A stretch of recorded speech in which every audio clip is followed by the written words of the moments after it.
Hello everyone, welcome back to chemistry class once again. आज की हमारी नेम रिएक्शन है एस्टेरिफिकेशन रिएक्शन, ईस्टर का फॉर्मेशन। हम सबको पता है कि जब एक एसिड अल्कोहल के साथ रिएक्ट करता है तो वाटर का एलिमिनेशन होता है और ईस्टर का फॉर्मेशन होता है। हेडिंग डालो एस्टेरिफिकेशन रिएक्शन। एस्टेरिफिकेशन रिएक्शन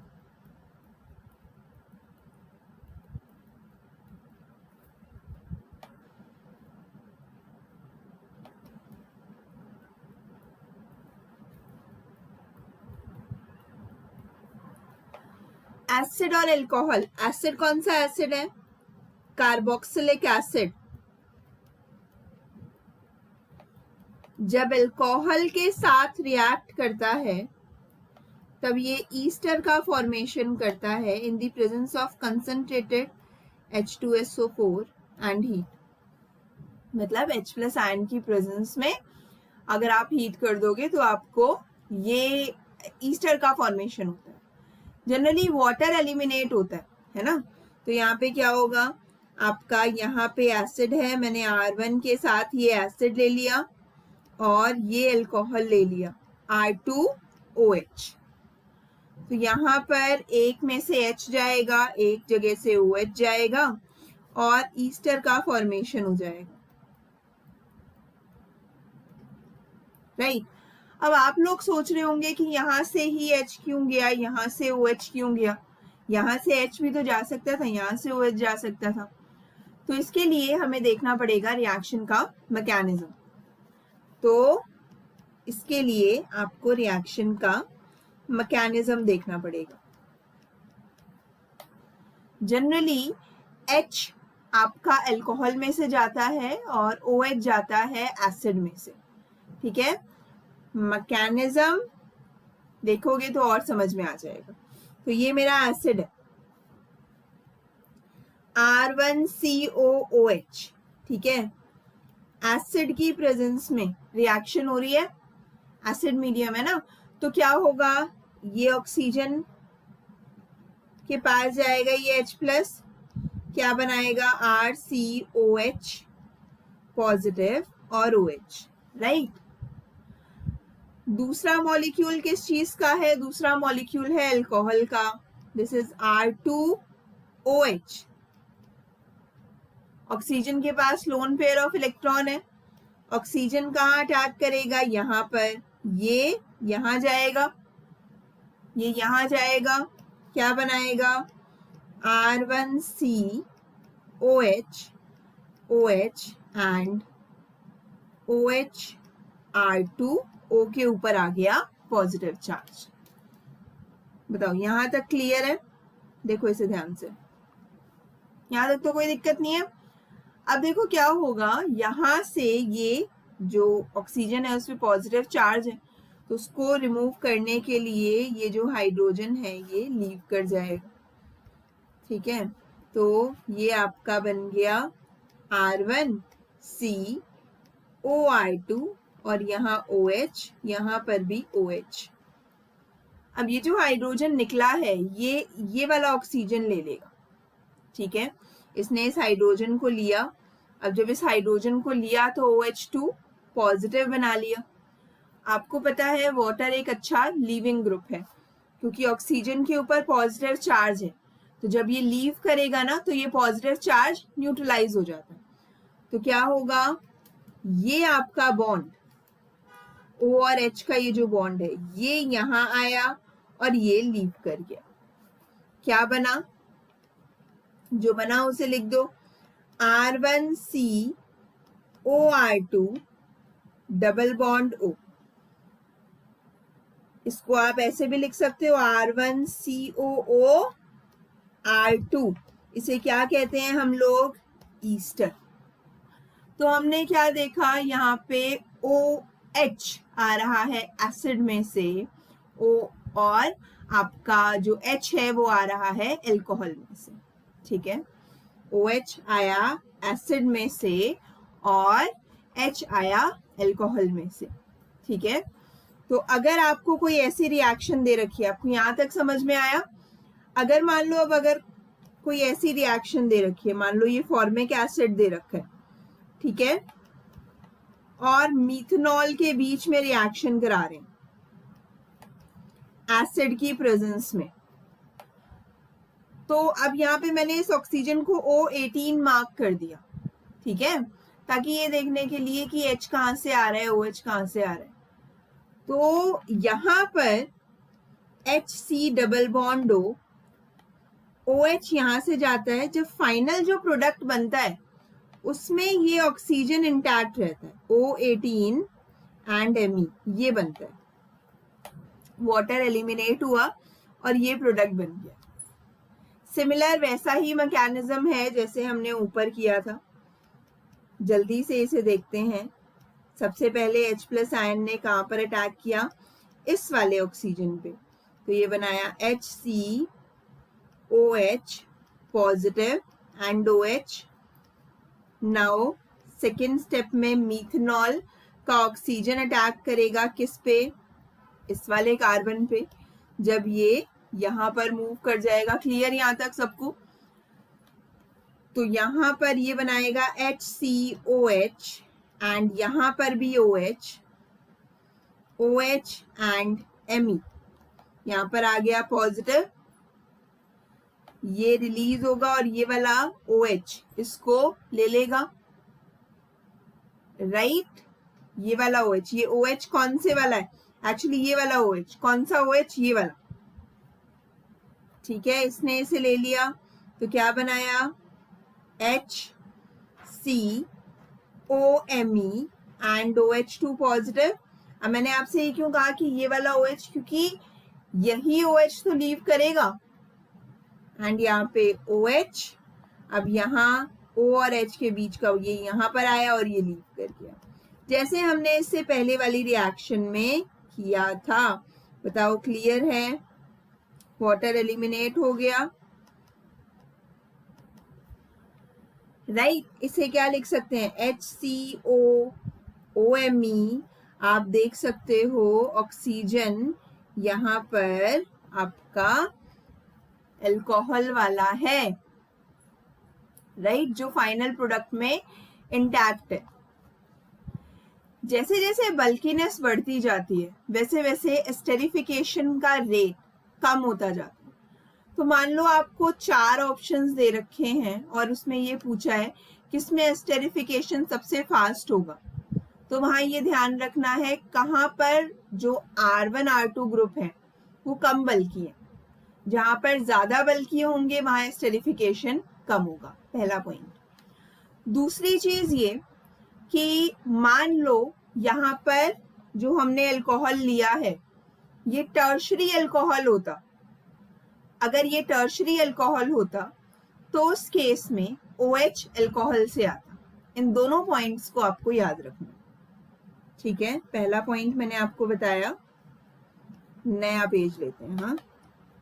पहला ये कि आपका बल्कीनेस जैसे जैसे बढ़ती जाती है वैसे वैसे एस्टेरिफिकेशन का रेट कम होता जाता है। दूसरा मैंने आपको बताया अगर अल्कोहल टर्शरी होगा तब OH अल्कोहल में से आएगा, मतलब अगर मान लो ये इसके बीच में आपको रिएक्शन करानी है, ठीक है, एंड CH3CO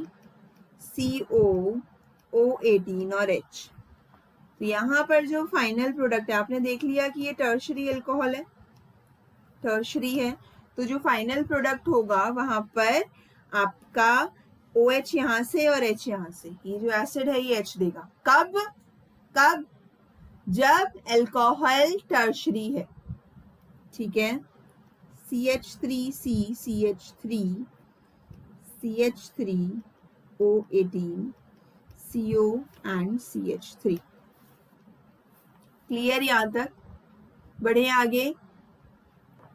नाउ अभी हमने देखा जहां पर एसिड और अल्कोहल का जो ग्रुप है, जहां से वाटर एलिमिनेट हो रहा है, वो अलग अलग मॉलिक्यूल में प्रेजेंट है। एसिड अलग है, अल्कोहल अलग है। अगर एसिडिक ग्रुप और अल्कोहल का जो ग्रुप है वो एक ही मॉलिक्यूल में प्रेजेंट होगा, तब साइक्लिक रिंग का फॉर्मेशन होगा।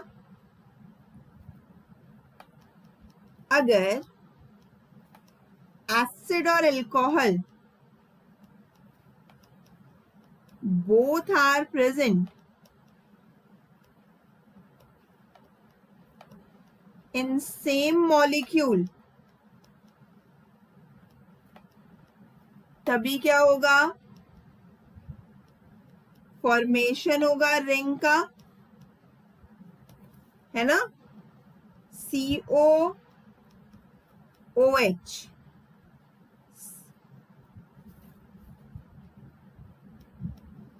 अगर ये केस है तो यहां से OH गया, यहां से H गया, जो बचा उसे आप कंबाइन करके लिख दो। H प्लस आयन की प्रेजेंस में हीट में रिएक्शन करा रहे हो तो ये बनेगा।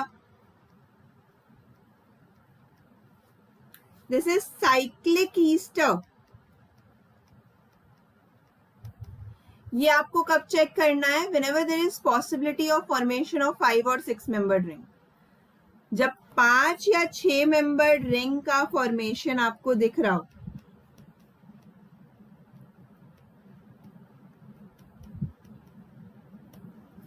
ठीक है, तब आपको ये पॉसिबिलिटी चेक करनी है। ठीक है, नाउ CH2OH, CH2OH, क्या नाम है इसका, इथाइलिन ग्लाइकॉल। क्या नाम है, इथाइलिन ग्लाइकॉल। ये एसिटिक एसिड के 2 मोल अगर इसके साथ रिएक्ट करेंगे, 2 मोल्स ऑफ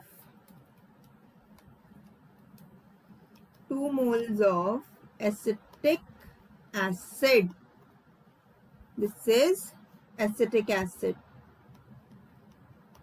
ठीक है, तो क्या होगा, यहां से H गया, यहां से एक मॉलिक्यूल से OH जाएगा, तो मतलब दोनों पे आ जाएगा ये OCOMe। दिस इज ऑब्वियस ना, CH2OCOMe, यहां से भी H जाएगा और जो दूसरा मॉलिक्यूल है एसिटिक एसिड का, वहां से OH जाएगा। राइट, क्लियर यहां तक। चलो आगे बढ़ते हैं।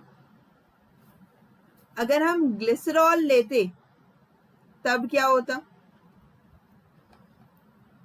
CH2OH, CHOH and CH2OH, this is glycerol। ठीक है, अगर हम 2 मोल ऑफ एसिटिक एसिड के साथ रिएक्शन करा रहे हैं, बेटा ये वाली जो ऑक्सीजन है ना, ये वाला जो सेंटर है कार्बन का, this is least reactive centre. तो मान लो अगर आपने 2 मोल लिए हैं एसिड के, तो ये वाला पार्टिसिपेट करेगा और ये वाला करेगा, बीच वाला पार्टिसिपेट नहीं करेगा। तो क्या बनाया इसने, CH2O and CH2O COMe, then CHOH ऐसे ही रहेगा क्योंकि आपने 2 मोल्स लिए, है ना, उसमें मेंशन है, तो उस केस में आपको ये प्रोडक्ट मिलेगा। क्लियर भाई। तो यहां से हमने देखा बीच वाला जो सेंटर है वो लीस्ट रिएक्टिव है। ठीक है, और ग्लिसरॉल में भी ही आपको इस चीज का भी ध्यान रखना है कि मान लो मैंने ग्लिसरॉल की CHOH एंड CH2OH, ठीक है, तो this is carboxylic acid, oxalic acid.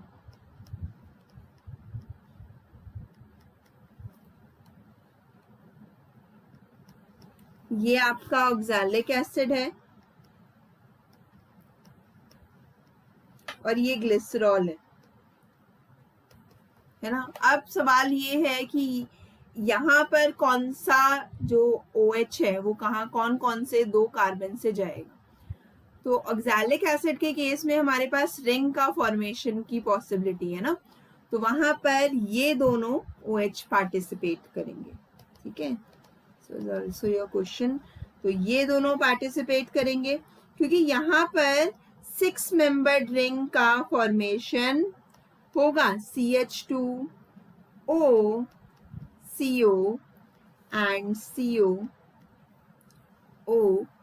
CH2, यही बनेगा। देखो आप इसे हीट कर रहे हो, तो जब हीट करोगे साइक्लिक प्रोडक्ट बना 1 2 3 4 5 6, इसलिए पहले दो सेंटर्स ने पार्टिसिपेट किया। अब जब मैं इसे हीट करूंगी, क्योंकि फाइनल प्रोडक्ट मुझे हीट करके लिखना है, अब जब मैं इसे हीट करूंगी तो क्या होगा, ये यहां गया, ये यहां आया और ये यहां चला गया। CH2 double bond CH CH2OH plus 2 moles of CO2. This is enol का फॉर्मेशन हो गया, enol का फॉर्मेशन हो गया, आ गया समझ में।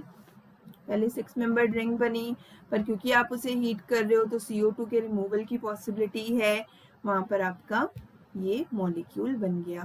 तो जरूरी नहीं है कि हमेशा आपको ईस्टर ही फाइनल प्रोडक्ट मिले, आपको बाकी पॉसिबिलिटी भी चेक करनी है ऑप्शंस के अकॉर्डिंग। ऑक्सैलिक एसिड अगर कहीं पर 1 इक्विवेलेंट मेंशन कर रखा है, ठीक है, तब क्या प्रोडक्ट लिखोगे, H प्लस एंड हीट की प्रेजेंस में, तो यहाँ पे से OH जाएगा, यहाँ से H जाएगा। अब जब मेंशन ही कर दिया कि 1 इक्विवेलेंट है, तो ये प्रोडक्ट बनेगा आपका। ठीक है, then we have COOH and COOH, और इसकी रिएक्शन आप करा रहे हो इथाइलिन ग्लाइकॉल के साथ, तो क्या होगा, देखो रिंग की पॉसिबिलिटी तो नहीं है कहीं,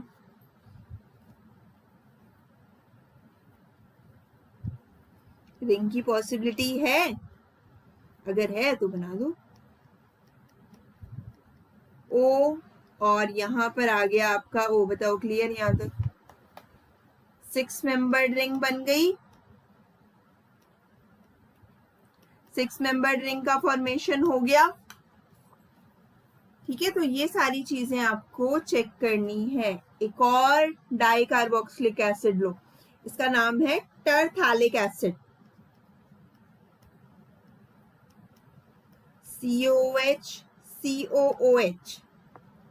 ठीक है, क्वेश्चन इजी ही है, लेकिन ज्यादा करोगे तो प्रैक्टिस अच्छी हो जाएगी। इसका नाम है टरथैलिक एसिड।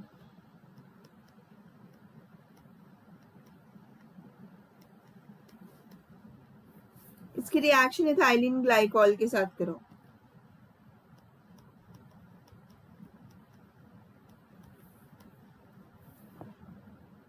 ठीक है, इथाइलिन ग्लाइकॉल के साथ अगर आप इसकी रिएक्शन कराओगे, क्या बनेगा, अभी ना टरथैलिक एसिड को थोड़ा सा टिल्ट करके लिखो, इथाइलिन ग्लाइकॉल को भी थोड़ा सा टिल्ट करके लिखो।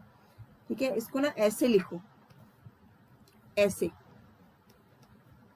COOH, क्योंकि आपको OH और COOH ग्रुप आमने सामने रखने हैं ना प्रोडक्ट फॉर्मेशन के लिए, ये आपको करना है। CH2 CH2 OH and OH, यहां से OH गया, यहां से H गया, अगेन यहां से OH गया, यहां से H गया, मतलब साथ वाला जो इसका इथाइलिन ग्लाइकॉल का मॉलिक्यूल होगा, क्योंकि यहाँ पर n नंबर्स हैं, एक ही मॉलिक्यूल के बीच में आप रिएक्शन नहीं करा रहे, तो यहाँ क्या होगा, इसका फॉर्मेशन होगा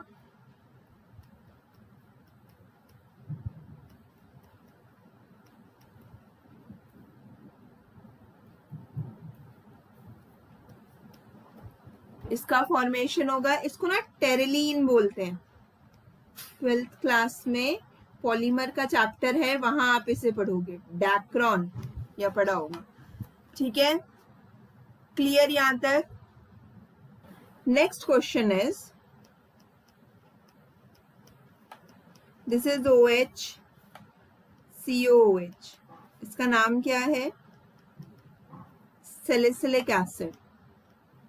इसको आप ट्रीट करा रहे हो फिनॉल के साथ,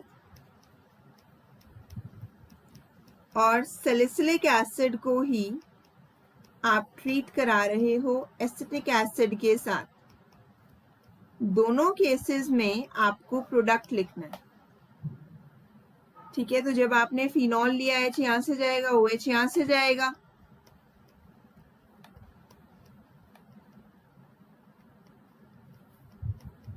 इसको बोलते हैं सीलॉल। और जब आपने एसिटिक एसिड लिया तो यहां से OH जाएगा, यहां से H जाएगा। दिस इज OCOCH3, इसको बोलते हैं एस्प्रिन। इसको बोलते हैं एस्प्रिन। ठीक है, पॉज करो और देखो इसे, this is important. Okay, done. तो नेक्स्ट क्वेश्चन, इसमें आप सैलिसिलिक एसिड को ही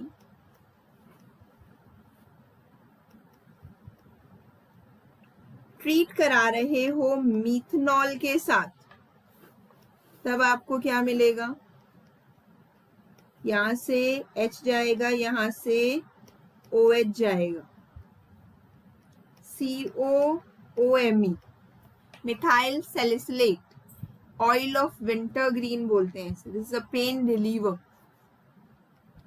मिथाइल सैलिसिलेट, साथ साथ नोट्स बना रहे हो ना? इसे ऑयल ऑफ विंटर ग्रीन कहते हैं। This is a pain reliever. समझ तो आपको वैसे भी आ जाएगा, लेकिन अगर आप साथ साथ नोट्स बनाएंगे तो उसकी रिटेंशन की पॉसिबिलिटी ज्यादा रहेगी। जब एक चीज हम लिख लेते हैं हाथ से तो वो चीज हमें ज्यादा दिन तक याद रहती है। तो मेक श्योर कि आप साथ साथ सिर्फ इसे देखें ना, नोट्स भी बनाएं। ठीक है, क्लियर यहां तक? तो जैसा मैंने आपको बताया था, जैसे जैसे बल्कीनेस बढ़ती जाती है, स्टेरिफिकेशन का रेट कम होता जाता है। बल्कीनेस अगर बढ़ेगी तो रेट एस्टेरिफिकेशन का कम होता जाएगा। ऐसा नहीं है कि और कोई रिएक्शन नहीं होगी, लेकिन ईस्टर का फॉर्मेशन नहीं होगा, कोई और प्रोडक्ट बनेगा। For example, Me3COOH plus MEO18H, यहां जो मेजर प्रोडक्ट आता है आपका, वो एस्टेरिफिकेशन का प्रोडक्ट नहीं आता, यहाँ ईथर का फॉर्मेशन होता है। ठीक है, तो देखते हैं कैसे। ठीक है, because there is lot of steric hindrance, there is lot of steric hindrance. तो आपका यहाँ पे Me3C, कार्बन भी लगा लो यहाँ पे, कार्बन, एंड यहाँ पे O18Me, मतलब क्या बना? ईथर बना। क्या बना आपका? ईथर का फॉर्मेशन हुआ, है ना? यहां से ये आया और यहां से आपका ये ग्रुप आया। ठीक है, देखते हैं कैसे हुई रिएक्शन।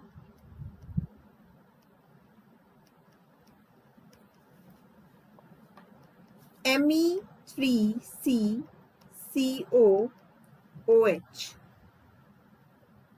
जब एसिड की प्रेजेंस में आप ये रिएक्शन कराओगे तो क्या होगा? ये वाला ऑक्सीजन, अब क्योंकि यहाँ बल्कीनेस है, ये वाला जो ऑक्सीजन है, ये वाला ऑक्सीजन, ये आपका H+ आयन पे अटैक करेगा। तो यहाँ पे Me3C एंड यहाँ पे CO OH2 पॉजिटिव। अब ये ग्रुप लीव कर गया, water is a good leaving group, ये लीव कर गया, क्या बनाया इसने, Me3CO पॉजिटिव,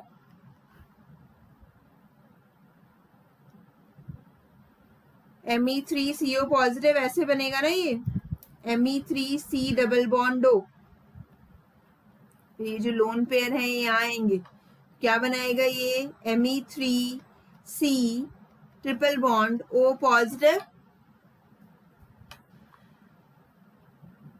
बनाएगा।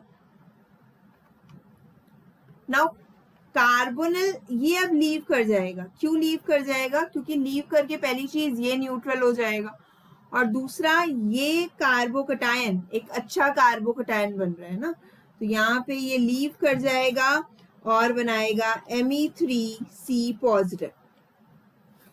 अब इस कार्बोकटायन पे मीथनॉल का ऑक्सीजन अटैक करेगा, क्या बनाएगा, MeOC Me3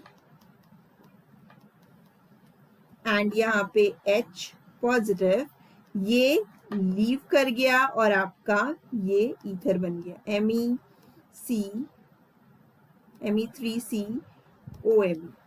this is your final product, ether का फॉर्मेशन हो गया। क्लियर यहाँ तक?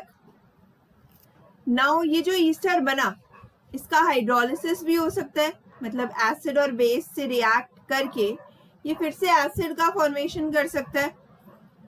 इस रिएक्शन को हम लोग सेपोनिफिकेशन रिएक्शन कहते हैं। Hydrolysis of Easter, hydrolysis of Easter, ये ईस्टर बना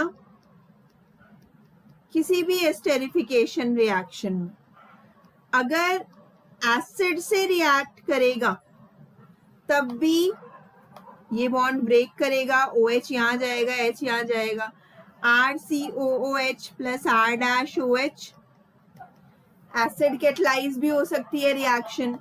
और अगर आप बेसिक मीडियम में ये रिएक्शन करा रहे हो, बेसिक मीडियम में रिएक्शन करा रहे हो तो sodium salt of carboxylic acid का फॉर्मेशन होगा। इस रिएक्शन को हम लोग सेपोनिफिकेशन रिएक्शन कहते हैं। सेपोनिफिकेशन रिएक्शन कहते हैं, ठीक है। रेट ऑफ सेपोनिफिकेशन और sodium salt of carboxylic acid का फॉर्मेशन कुछ फैक्टर्स पे डिपेंड करता है। पहला फैक्टर, कितना अमाउंट ऑफ पॉजिटिव चार्ज है ऑन कार्बोनिल, मतलब सेपोनिफिकेशन वहां फास्टर होगा जहां पर पॉजिटिव चार्ज कार्बोनिल पे ज्यादा है। दूसरा, electron withdrawing group, they increase the rate of saponification.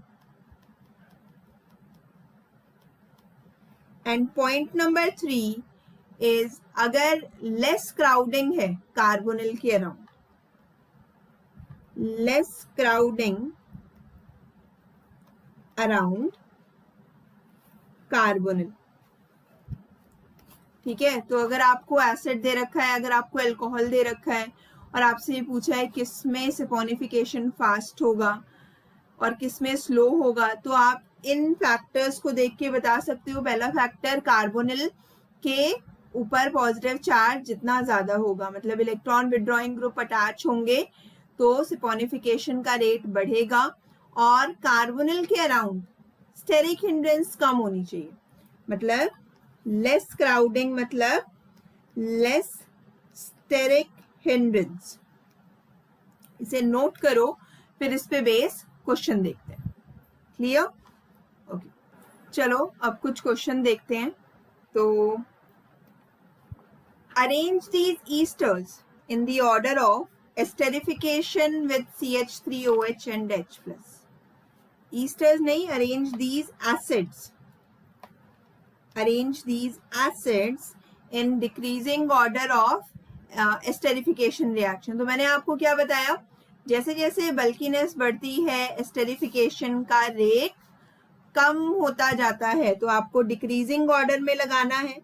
तो यहाँ पर कार्बोक्सिलिक एसिड के साथ एक ही एल्काइल ग्रुप अटैच है, यहाँ पर भी एक एल्काइल ग्रुप अटैच है, लेकिन वो आपका सेकेंडरी है, यहाँ पर ये प्राइमरी है, यहाँ पे टर्शरी है, और यहाँ पर अगेन टर्शरी है विद मोर बल्कीनेस. तो फोर्थ में सबसे कम होगा और प्राइमरी वाला सेकेंड में सबसे ज्यादा होगा, देन फर्स्ट और then third. Clear? On the basis of bulkiness. Bulkiness के बेसिस पे आप इन्हें अरेंज कर सकते हो. जैसे जैसे कार्बोक्सिलिक एसिड जितना बल्की होगा एस्टेरिफिकेशन का रेट उतना ही कम होगा. अब मैंने आपसे कहा, अभी समझाया कि saponification is just reverse of esterification reaction, जहां पे आप ईस्टर की रिएक्शन कराते हो एसिड या बेस के साथ और एसिड और अल्कोहल का फॉर्मेशन करते हो, sodium salt of carboxylic acid का फॉर्मेशन करते हो. तो बेस के साथ बेसिकली अगर सपोनिफिकेशन बोल रहे हो तो बेस के साथ इसकी रिएक्शन होगी. ठीक है, तो यहाँ पर आपका ऑर्डर ऑफ सपोनिफिकेशन क्या होगा, इसके मैंने आपको क्या क्या पॉइंट्स बताए थे. कार्बोनिल पे पॉजिटिव चार्ज ज्यादा होना चाहिए, इलेक्ट्रॉन विड्रॉइंग ग्रुप अटैच होने चाहिए और बल्कीनेस कम होनी चाहिए. तो अगर हम देखें इसे थर्ड को, ठीक है, देन आपका ये सेकेंड, तो यहाँ पर देखो, यहाँ पर ये जो ईस्टर है CH3 ग्रुप अटैच है इसके साथ, यहाँ पर भी ये ग्रुप अटैच है CH3CO. अब ऐसे केसेस में क्या होता है, जब आप ऐसे कोई क्वेश्चन करते हो तो ये पर्टिकुलर ग्रुप ये आपका सेम रहता है, मतलब CH3CO सब में सेम रहेगा, ये वेरी करेगा, ये वेरी करेगा. इसका ऑपोजिट भी हो सकता है, इसका ऑपोजिट भी हो सकता है ये वाला पार्ट सेम रहे और दूसरा पार्ट वेरी करे, मतलब एक एल्काइल पार्ट सेम रहता है और दूसरा वेरी करता है. इसके बेसिस पे देखते हैं, राइट. तो यहाँ पे C2H5 एक इलेक्ट्रॉन डोनेटिंग ग्रुप है, ठीक है. यहाँ पे CH3 अटैच है, ओके. यहाँ पे बेंजीन अटैच है जो कि एक इलेक्ट्रॉन विड्रॉइंग ग्रुप है, और यहाँ पर बेंजीन के साथ NO2 अटैच है. तो कार्बोनिल पे पॉजिटिव चार्ज कब बढ़ेगा, जब यहाँ पर बेंजीन जैसा ग्रुप अटैच होगा, तो सबसे ज्यादा थर्ड में, क्योंकि इलेक्ट्रॉन विड्रॉइंग ग्रुप अटैच है. उसके बाद सेकंड में, फोर्थ और फर्स्ट में से OCH3 और OC2H5 CH2CH3, बल्कीनेस कहाँ पर ज्यादा है, यहाँ ज्यादा है, तो देन फोर्थ और उसके बाद फर्स्ट. ये आपका ऑर्डर हो गया सपोनिफिकेशन का. ठीक है, आपको बल्कीनेस देखनी होती है और ये देखना होता है कि इलेक्ट्रॉन विड्रॉइंग ग्रुप कितने अटैच है. जितने ज्यादा इलेक्ट्रॉन विड्रॉइंग ग्रुप उतना ज्यादा rate of saponification. Now next question is most reactive ester for saponification.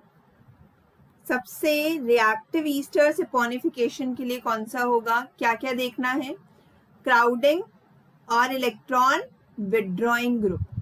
तो क्राउडिंग जिसमें सबसे कम होगी, बल्कीनेस जिसमें सबसे कम होगी. देखो किस ईस्टर में सबसे कम बल्कीनेस है, कोई इलेक्ट्रॉन विड्रॉइंग ग्रुप तो कहीं अटैच नहीं है, सब में एल्काइल ग्रुप अटैच है. अब देखो यहाँ पर भी ये चीज नोटिस करो, ये पार्ट सेम है. मैंने आपसे कहा ये चीज सपोनिफिकेशन में नोट करनी है, एक पार्ट आपका सेम रहता है.